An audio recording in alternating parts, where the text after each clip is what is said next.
Hello and welcome back to the X-Ring. We've got a really exciting episode for you today. I've got Mini X here with me, or Ella, as you guys know her, and what we're going to talk about today is how to get your child or your junior shooter into precision rimfire shooting.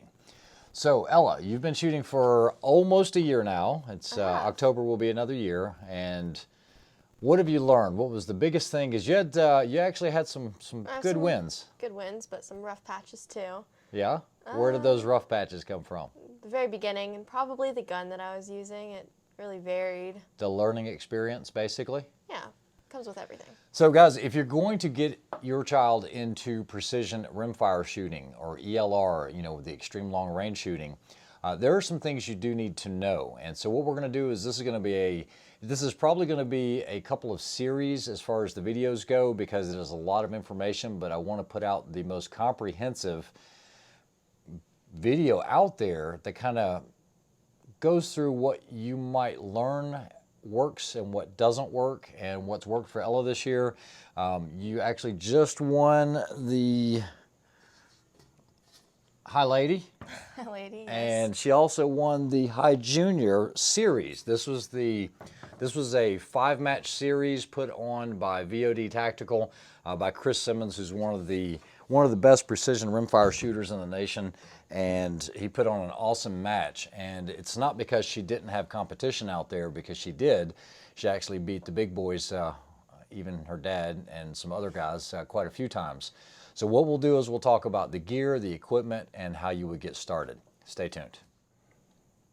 All right, so before we get started, I do want to give a big shout out to all my sponsors this year, as far as myself and Ella, everyone from Microtech Knives, Cobalt Kinetics, Tacticam, Cool Clothing, Outdoor Research, and a slew of many others. We do appreciate each and every one of you, as well as the viewers that are watching this content. So one of the hardest struggles we had with you was being able to move the rifle, and why was that? It's because it was really heavy, and I'm not strong just because I'm kind of weak-boned a little bit. But yeah, so Ella is 14, okay? She's still 14, and one of the biggest struggles we had was finding a rifle that she could actually pick up and move from position to position. So before we get into all of that, what I want to do is inform you guys of what divisions and what organizations are out there in order to be able to get started in this. So you have NRL. I'll put the letters here, NRL, which stands for National Rifle League.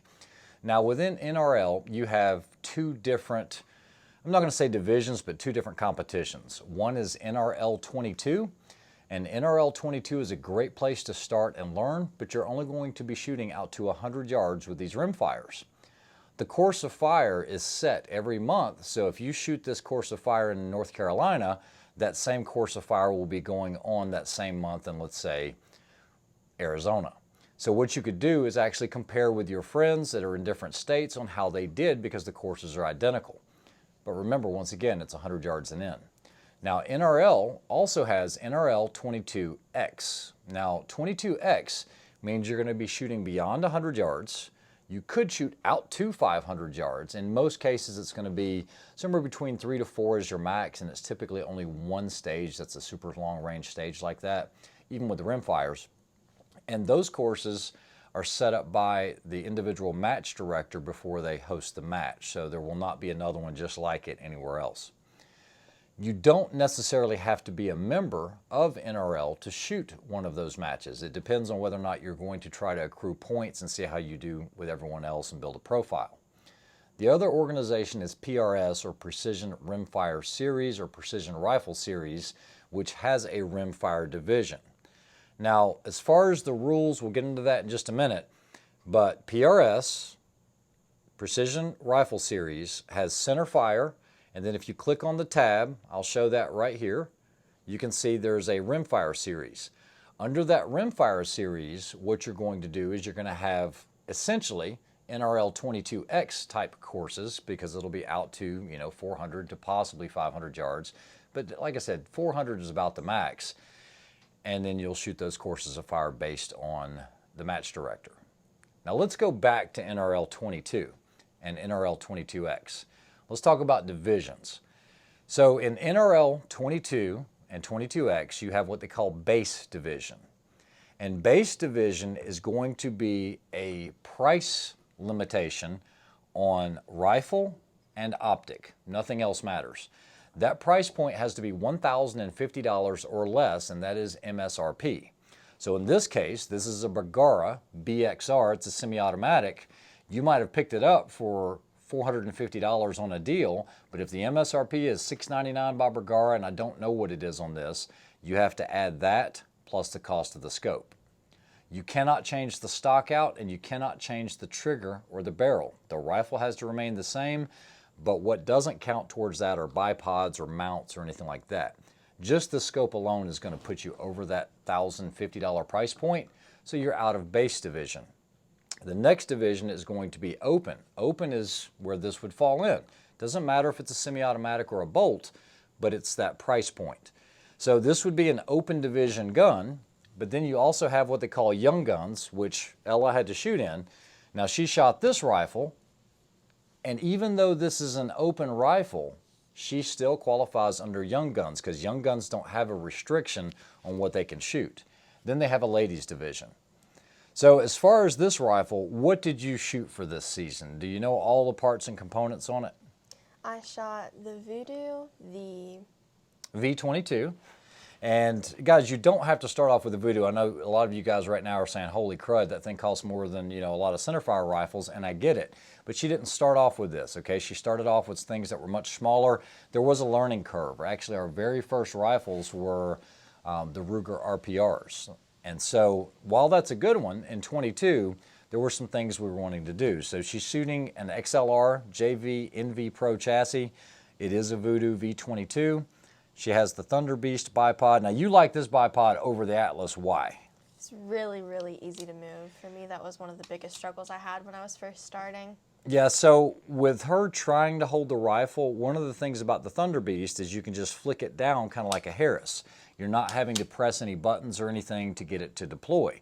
But there was nothing wrong with a Harris just like this to where she could just pull it down and use it. While a Harris will work, there was a better tool for the job for her, and so she chose this. She's shooting a Collis scope.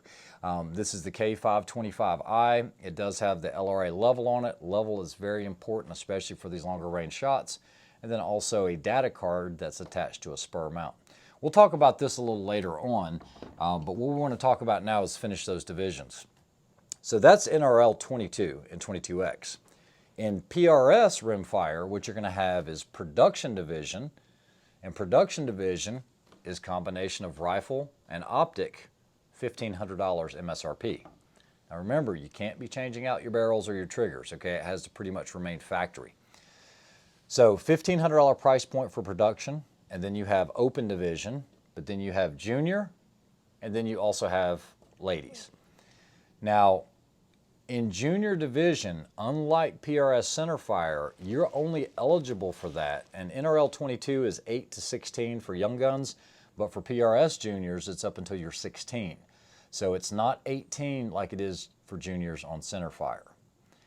So now let's get into how you would actually find a match. What you can do is go to either of those two sites, nrl22.org or theprs.com, and you can just search up matches in your area. You can also, we have a happy bird out there. We do have a happy bird. You can also go to Practice Score, practiscore.com, and you can search matches based on the state and the region. There's usually some type of match, whether it's USPSA, whether it's rimfire, whether it's centerfire, it will usually be in Practice Score. Hold on. It started right as it's a loud one too. It's Okay. gonna pick up Ready? the bird.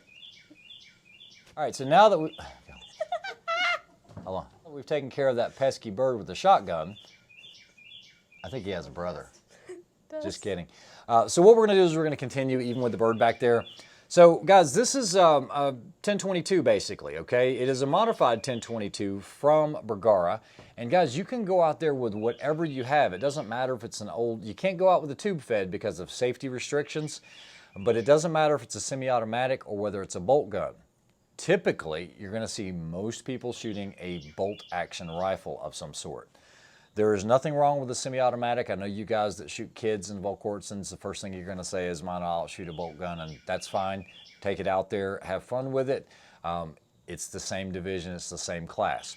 The only difference is, guys, this is not shooting off of a bench or shooting off of a table or shooting prone on the ground. It's positional stuff. It's very difficult. Now, you struggle with that a little bit. A lot. I still do to this day.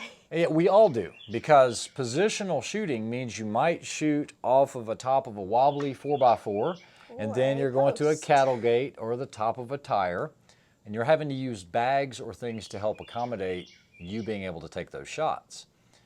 Well, when you move from one position to another with a semi-automatic, even though your follow-up shots are good or quicker than a bolt gun, every time you move, you have to say safe, and you have to engage the safety, move, get into position, get set up, take your safety off, you'll fire your 2 shots or whatever it is, depending on the course of fire, and then you'll have to engage it again and then move on.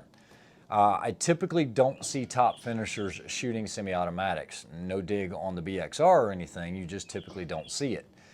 Typically what you're going to see are a lot of Bergaras out there, like Bergara B14s.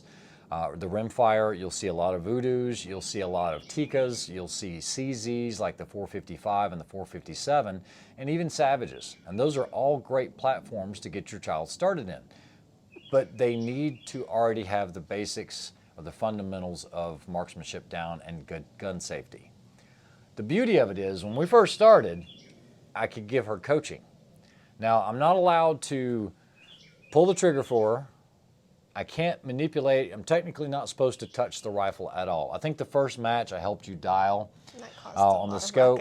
Yeah, because that's a big learning curve. But remember, it's a great way to spend time with your family. We actually spent a lot of time this year.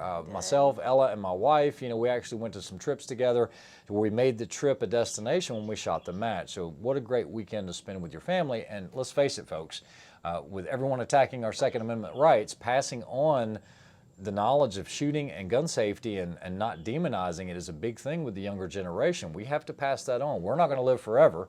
And so I think it's a good thing for good family fun. I can't think of a better way to spend time, right? We've had a lot of fun. Yeah, we have.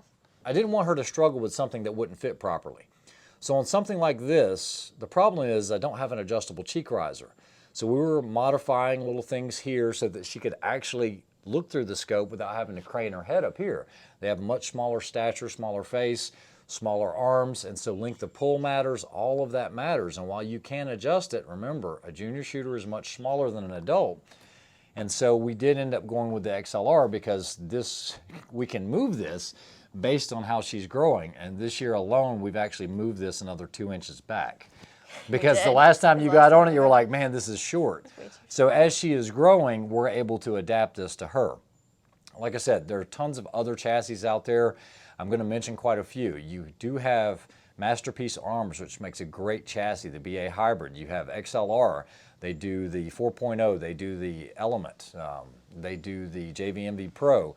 You have MDT. There's a slew of manufacturers that once you decide to go ahead and step up into open division, that's where I kind of think most people will end up anyway, because production and base division is really, really small. It is there for a reason. It is there for those people that do show up and they're just wanting to get their feet wet or maybe try to experience it and not spend a lot of money. And you don't have to spend a lot of money, just make sure it fits you properly. As far as scopes, it doesn't matter what you go with, but whatever you go with, make sure you have external adjustable turrets, windage and elevation, and make sure it's first focal. I'm always going to recommend that over a second focal plane scope.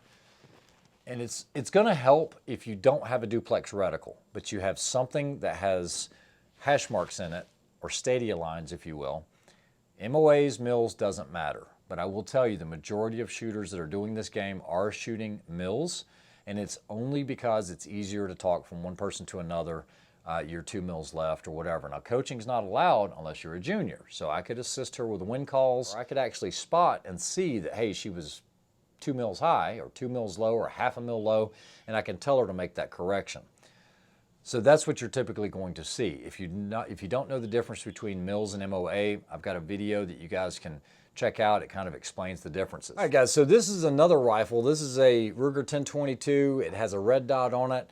Could I shoot a match with this, like an NRL 22? Yeah, I absolutely could, but my hit percentage is going to be very, very low. Guys, this is not center fire where you can zero a rifle at 100 yards and shoot things at 50 and expect to hit them, because the targets are very small. In some cases, the targets will only be 1/4 of an inch wide, a 1/4 inch. And you might be shooting that at 35, 40, 55 yards, in some cases even 75 yards.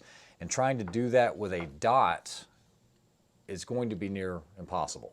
You can hit it occasionally, but you also have to make it fun for the junior or the child to where they have a sense of accomplishment. And don't pressure them. Have I ever pressured you to train? No. I wish I could, but I didn't want to make this a chore for her. It had to be something that she enjoyed. She should have practiced a lot more, but she grew up around shooting, so I think doing some shooting at a young age kind of helped. It did a lot. As far as triggers, you know, going with a trigger that's about 2 pounds or 1.5 pounds should be sufficient.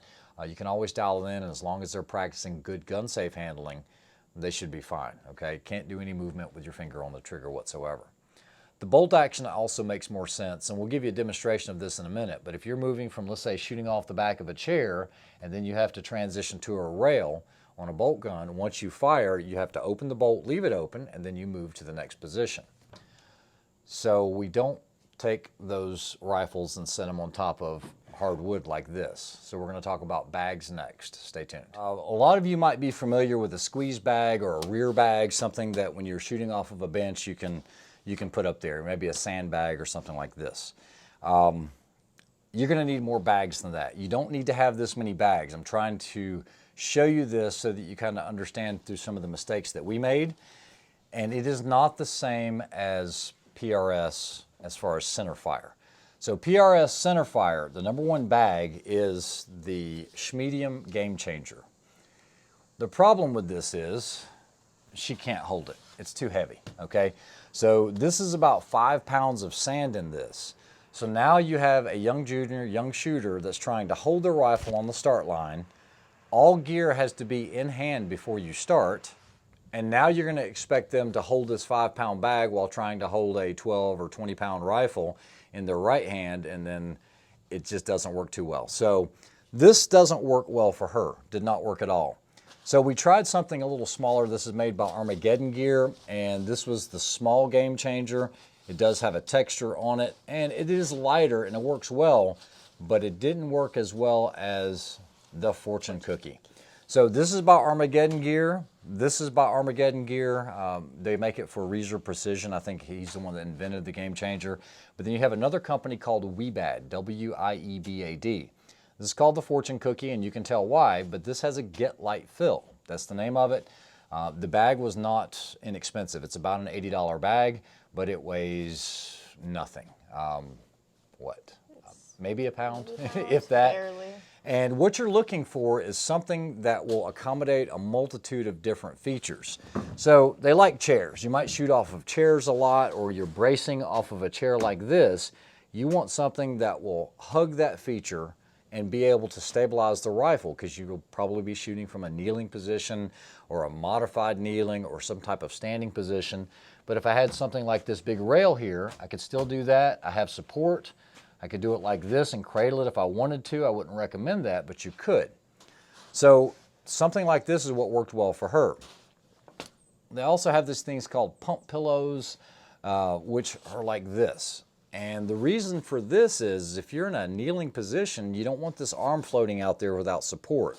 So a lot of times they'll run tethers through these. This is one made by Sandsock Gear. But guys, some of the big names to know are going to be Armageddon Gear, Coltac, Reeser Precision, Wiebad, if I didn't mention that already. There's a ton of companies out there that make bags. Just make sure it fits the person that you need. I don't like bags that are just basically unidirectional. This one could be placed flat. We can place it a little higher. We can place it higher here.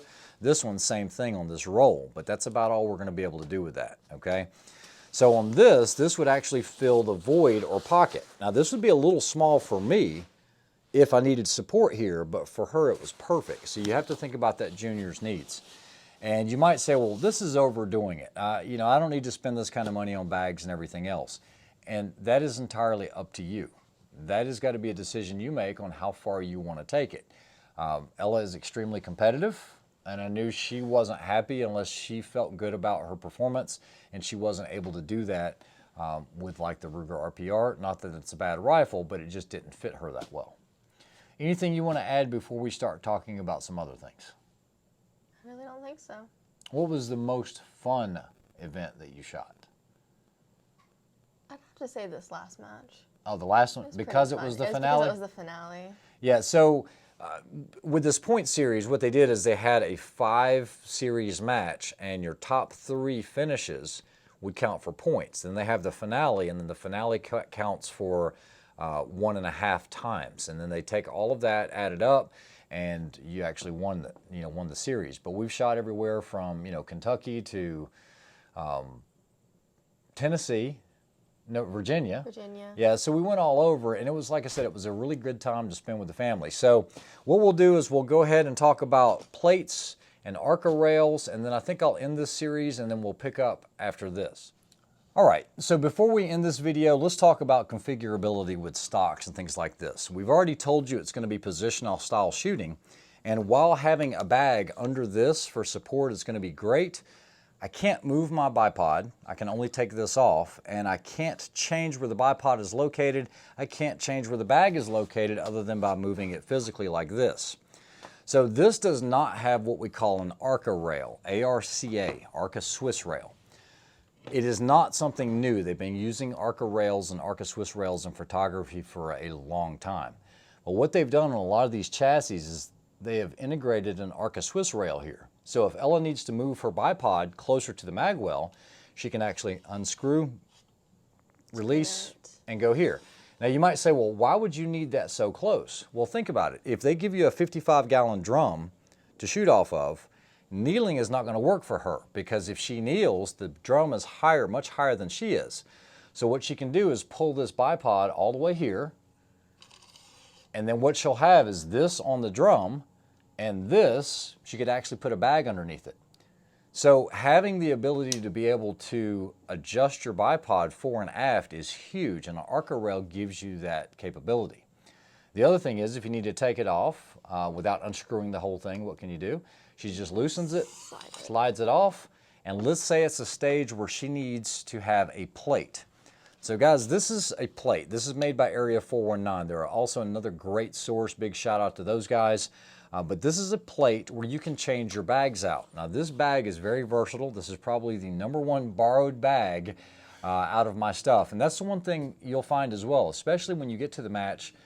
Tell everyone in the squad this is your first time doing it. Make sure the match director knows, and they'll pair you up with a knowledgeable RO. But this is really good when you're going into areas where you can't clear the optic, or even here, that plate is going to be very, very stable. Guys, you can see how flat that lays. And we use this quite a bit, so if she wanted to use this plate, which I think that's called the X-rail plate, she could either put it out on the front or put it in closer to the mag well. So the ARCA Swiss rail gives you a lot of options when it comes to putting this stuff on. You guys say, well, you're just buying the game. Well, unfortunately, everybody else is too, and you want to use those things to your advantage. Big shout out to all the other competitors, even this last weekend that we shot in. Coker, he loaned us that one plate that was really, really narrow, and it was really thin.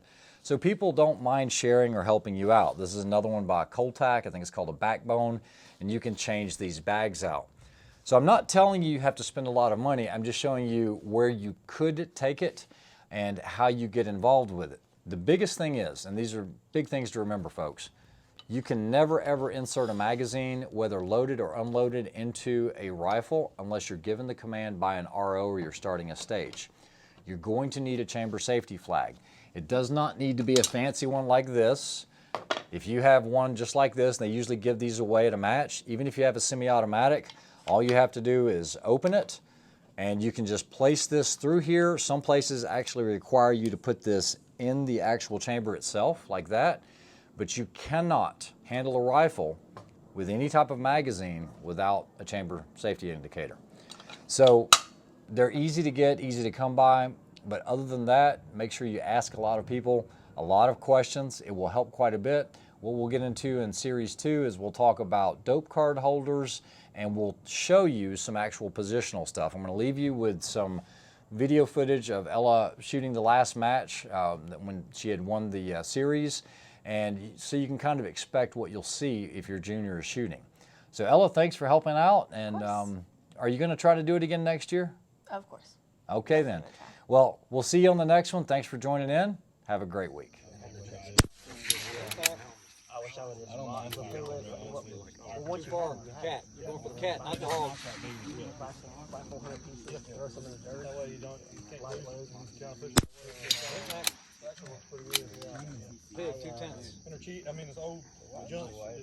Ain't good enough for my good binoculars. That's what's going on. Leave your bolts open. But it won't fall. We're cat and pig, same thing. Impact.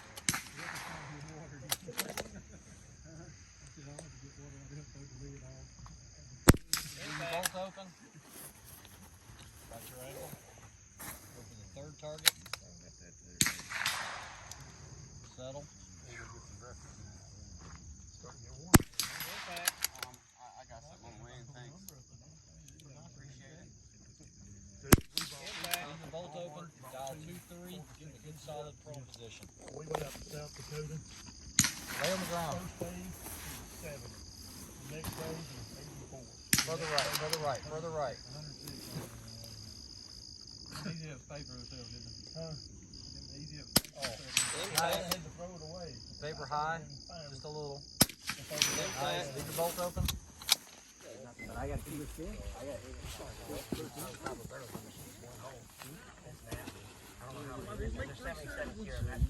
you got to sit on it straight. 6 inch forwards on the rope a little bit. Impact.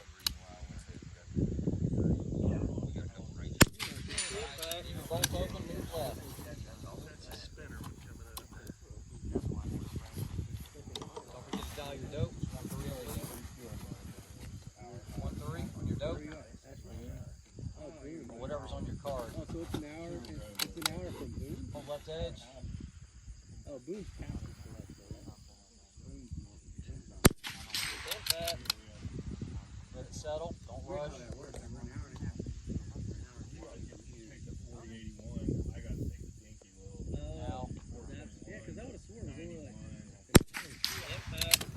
Remember, don't jam it in there, just get in this guy. Yeah. You ready? Stand by. Engage. Some stages was good. Some stages, like we had one, there was one guy sitting out there. He cleaned the stage in like 26 seconds. Ridiculous. Impact. No, same one. Go back to the 10th. Now leave your bolt open. Move over to the right one. Perfect. You know what you're doing. Now T-box.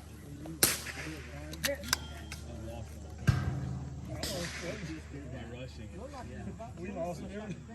Last one we was here, we was explaining it to the guys. Come down to 10th. Come down to 10th. 13 mils. Okay. Solid. And then I ended up losing.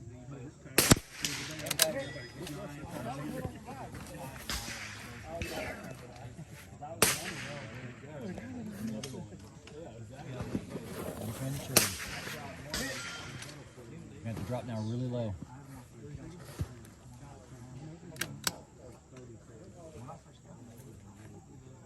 There you go.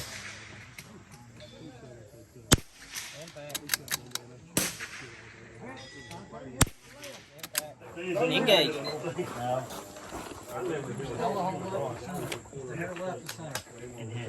Yeah.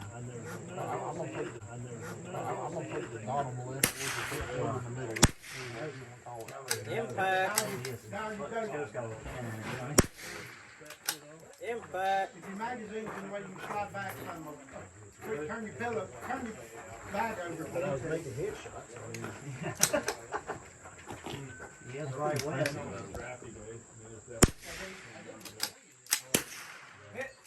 Hold center. Impact.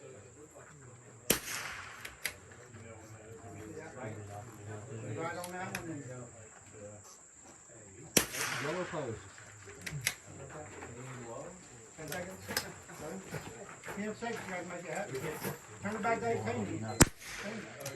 Impact. Impact. Yeah. Right between the 2 and the 4 and some. Two hits. Your Yeah. first row show clear. Oh, yeah. Plate digging off, I mean. Impact. Impact.